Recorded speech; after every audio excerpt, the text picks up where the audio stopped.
Hello, class. Today we are going to have a look at DC Universe Classics Wave 11, figure number 7, Steppenwolf. His first time in 6-inch, if that's important to you, and it is his more modern look, not the one that's, was it the Superpowers look or the classic look where he's all green, like the way he showed up on Justice League. Now, I need to get something out of the way. Oh my god, Evil Professor, you said you weren't going to buy Steppenwolf because he comes with a figure stand, which we can see in there. And you said you weren't going to bother because you don't care, and yeah, shut up. Haha. I'll get to why I bought this figure in a second. So, there it is. 4+. As I said, it comes with a figure stand, which I just think is horrible. I know we've looked at this before, but here we can see we can also get Cat Matui, Shark, Deadman, Cyborg Superman, The Question, John Stewart, our buddy here, Steppenwolf, and they will all build, of course, Kilowog. So, a brief summary on Steppenwolf.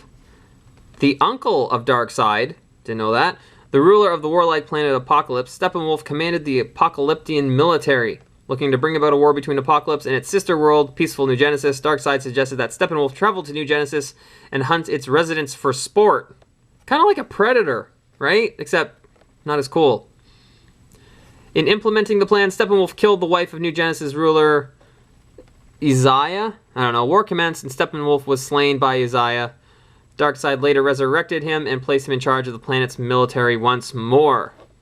So he first showed up in 1972. He's a military commander. He's got superior strength, speed, a cable snare, weapon fires, energy beams. He's an expert swordsman and wields an electro axe. Not just a regular axe, an electro axe.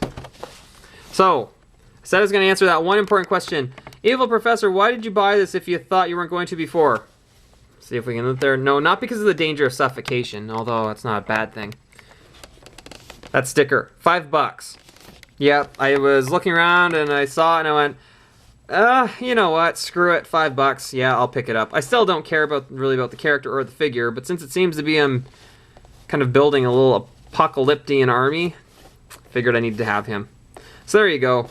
We'll be back in a couple minutes. I'll open this figure up and we can have a look at Hey, we're back. We're still looking at our good friend Steppenwolf here. Probably not my good friend the way I was bashing him before.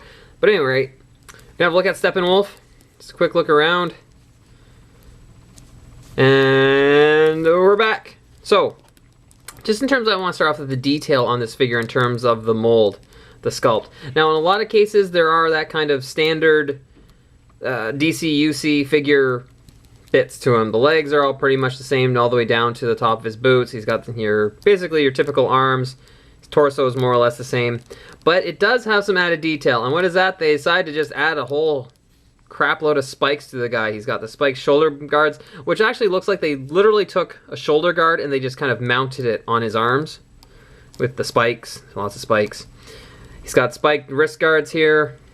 Even a palm doodad there on the other side. He's got the wrist guard with spike on it.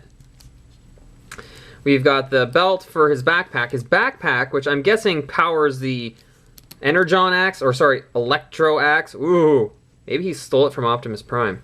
Anyways, whoa, we even got some spikes back here. Put this back on because we'll look at his axe in a minute. There we go. Even his belt there's got some spikes. I'm surprised he doesn't on this little flap on the front. And let's see. Boots. Whoa, just keep knocking that axe over. Boots, we got some spikes on the front. And let's look at actually the bottom of his boots. Despite the fact they look like this little extra bit, the black part is extra. Kind of like those strap-on cleats or spikes you can get. The tip of his boot is spiked. Kind of like, does anyone remember, was it Tarantula from Amazing Spider-Man? That guy? That kind of thing, just not as long. And, because let's face it, getting kicked in the balls is bad enough, but when there's a spike on the end, that really sucks. And there's a little boot, or a little spike on the back of his boot there. So the dude is totally into the sharp pointy things, which is kind of cool. And his face, you know, it is pretty good. He's got the nasty kind of mustache there. That's awesome. Stash. Anyways, I don't know what this little gem thing on his forehead's supposed to be. It looks like he's kind of squinting there. I don't know how well the camera can pick it up, but we've got the red there for his eyes, and he's even got the chin strap there. Nice. So you know what? A good amount of detail on this figure. Not just your standard, like, I mean, they use the standard DCU mold, but they add a lot onto it, which is kind of nice. In terms of his coloring, I don't know how Steppenwolf is supposed to look, but you know, it's a decent amount of red and black, which is always good. The one thing I should point out is that it looks like they had trouble matching the dye color for the main part of his body, which is one part.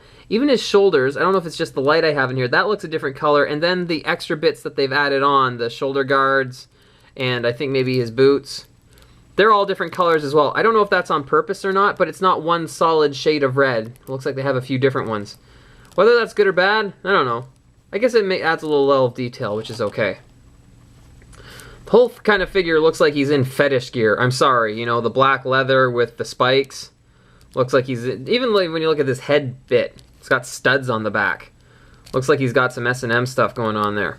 Now the backpack, I want to focus on for a second. It reminds me of the backpack that the Ghostbusters carried, except more spikes, right? And instead of, maybe this thing, they don't need to cross the streams because it's this. I don't think it's supposed to be warped like that either, but actually I kind of like that as an effect.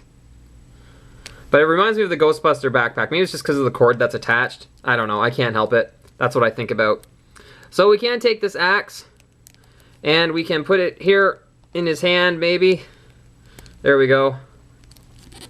So he can be a lumberjack and chop things down. We can see there, yep, it is made in China. So even the armies, the forces of apocalypse, get their mass-produced weapons and stuff and whatever accessories they need from China. You know, because they can't make it on their own. I know, okay. The other hand is open, and I imagine we might be able to get the axe in there, but it's not open enough. It's not an exact same as this one over here. So I'm not sure if he could be a left-handed lumberjack or not. We'll just leave it in the right. And maybe it could hold on to the cord if we wanted to, which actually I don't really see the point in that either. But the hand does not move. This one, it's a softer plastic, so we can open it a little bit. This one, not so much. So I guess that would be his accessory. The only other thing he comes with, there we go, is going to be the figure stand. Now, I think these things are, I don't want to say stupid, but I don't know, kind of a waste. Most of the DCU figures probably don't need the figure stand, and the fact that most of the figures don't come with one, it just seems silly that some of them do. Some figures benefit from the figure stand. So far I've seen, like, Black Canary does a little bit, Kid Flash did. There are certain figures that do benefit from it. Altogether, you know what? I have to say, this is a decent figure. Do I regret not picking it up the first time through? No, because I have it now. Would I still get it based on what I thought before? No, I bought this figure because it was really, really cheap, and I'm starting to want to put together an Apocalypse army. So I guess I would need Steppenwolf for that. But altogether, you know what? It's not a bad figure. I am pleasantly surprised. I didn't think too much of the character. It comes with a figure stand, which is, to me, a point against it, especially when you're trying to build something like Kilowog and you're already buying 6 figures. But given the fact that I paid $5 for it, you know what? It's just not that bad. It's pretty good. So if I had to give this figure a grade, I'm going to give this figure a grade of B+. And it won't get up into the A range, partly because I have no real love for the character. So it is partly just bias and the fact that, you know, the figure stand sucks. Maybe they need to come up with some better accessory than a figure stand. You can buy generic figure stands for your DCU figures if you want them. But you know what? A decent figure, if you are a completist, you're going to buy it regardless. If you're just looking to build Kilowog, maybe not. But again, found it for $5. You know, can't go wrong with that. So I think that is our lesson on DC Universe Classics Steppenwolf. I know it's a little bit late because we already built Kilowog, but that's okay. A decent addition to your collection if you so desire. Thank you very much.